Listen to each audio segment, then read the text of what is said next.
Bismillahirrahmanirrahim. Elhamdülillahi vahdahu ve salatu ve selamu ala men la nebiyye ba'dahu ve emme ba'd. Құрметті Нұр Қазақстан қажылары, біз бүгін мына Арапаттағы мынау тұрған тау Рахмет тауы деп аталады. Бұл Арапаның алаңында орналасқандықтан Арапаттағы Рахмет тауы деп аталады. Бұл Рахмет тауының ислам тарихында алатын орны өте жоғары.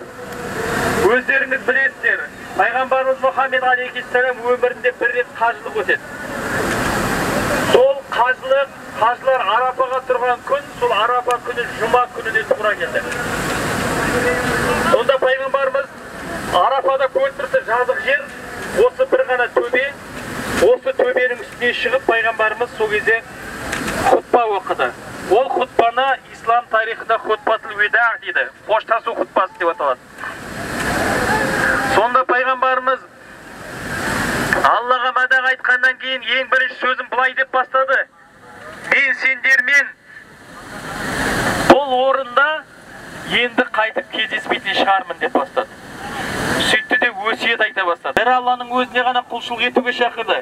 Ата-ананы құрметтеуге шақырды. Көрші хаққысын жемеуге шақырды. Міне осы жерде тұрған кезде пайғамбарымызға Маида сүресінің 5-ші аяты нәзіл болды. Астағизу билла, әл-яума әкмәлту ләкум динакум, ва атмамту алейкум ни'мати, ва радиду ләкум ил-ислама динан. Бүгін деді Алла Тағала, сендердің діндеріңді толықтастырдым, нығметімді аяқтадым деді. Ол Құран нығметі болады, соны аяқтадым деді.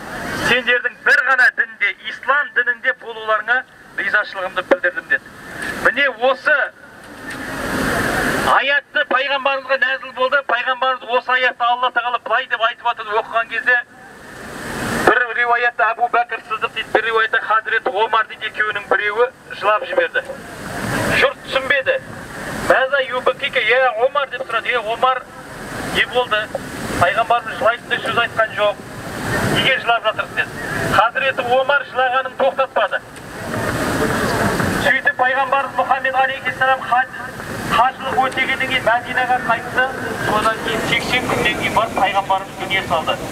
Сол осы Маида сүресінің ең 5-ші аяты сол пайғамбарымызға түскен ең соңғы аят еді. Одан кейін пайғамбарымызға уақи келмеді. Сонда барып жұрт түсінді Хазіреті Омардың неге жылағанын.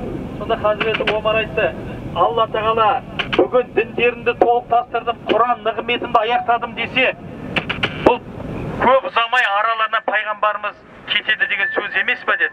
Сондықтан да пайғамбарымыз қимағандықтан жыладым деді. Бұл жердің тағы бір тарихи орны, бұл жерде атамыз Адам алейхиссалам мен Хауа анамыз осы жерде кездескен. Өздеріңіз білесіздер, атамыз Адам алейхиссалам Хауа анамызды жәннаттан жерге тастаған кезде Хауа анамыз Жидда қаласының орнына түсті. Атамыз Адам Үндістанның жеріне түсті. 300 жыл бойы бір-бірін көре алмай жүрді. 300 жыл бойы жер бетінен бір-бірін таба алмай жүрді. 300 жылдан кейін барып Алла Тағала атамыз Адам алейхиссалам тәубесін қабыл етті.